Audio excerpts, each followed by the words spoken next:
ఆరోగ్యం బాగాలేదని ఆదుకోవాలని కొందరు, ఆర్థిక సమస్యలు వెంటాడుతున్నాయి సాయం చేయాలని మరికొందరు. ఇలా రాష్ట్రంలోని వివిధ ప్రాంతాల నుంచి టీడీపీ కేంద్ర కార్యాలయానికి బాధితులు పోటెత్తారు. సీఎం చంద్రబాబు ఎదుట తమ గోడు వెళ్లబోసుకున్నారు. బాధితుల వద్దకు వెళ్లి వారి కష్టాలు సమస్యలు విన్న సీఎం సమస్యలు పరిష్కరిస్తారని హామీ ఇచ్చారు. ఎన్టీఆర్ ఆరోగ్య సేవ సీఎంఆర్ఎఫ్ సాయం కోరిన బాధితులను ఆదుకునేలా అక్కడికక్కడే అధికారులకు ఆదేశాలు ఇచ్చారు. 12 ఏళ్లు దాటిన వాహనాలకు ఫిట్నెస్ రుసుము తగ్గించాలని ఏపీ లారీ ఓనర్స్ అసోసియేషన్ ప్రతినిధులు సీఎంకు వినతిపత్రం అందజేశారు.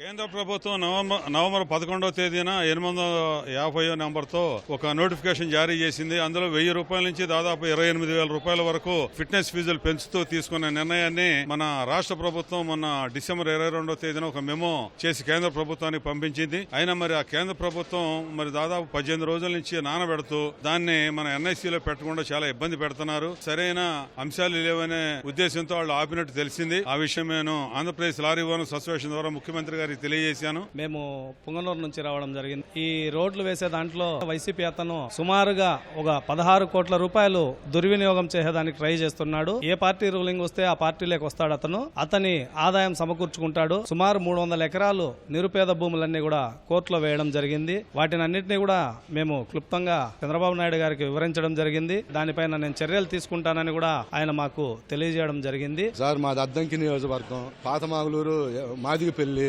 నాకు 2 ఆడపిల్లలు సార్. పెద్దమ్మాయి మానసిక వికలాంగురాలు. ఆ అమ్మాయికి సర్టిఫికేట్ ఉంది. పట్టదిప్పల కోసం ఆ పొరుగురులు కూలి పనులు చేసుకుంటా ఆ సొంత ఇల్లు లేదు. ఏంది నాకు 40 వచ్చినాయి. నాకు పింఛన్ లేదు, నాకు ఏ ఆధారం లేదు, ఇల్లు లేదు. బాబు గారికి అర్జీ పెట్టుకున్నాను. పరిస్థితి ఏందో తెలిసి హెల్ప్ చేసి పంపించమని బాబు గారు చెప్పారు.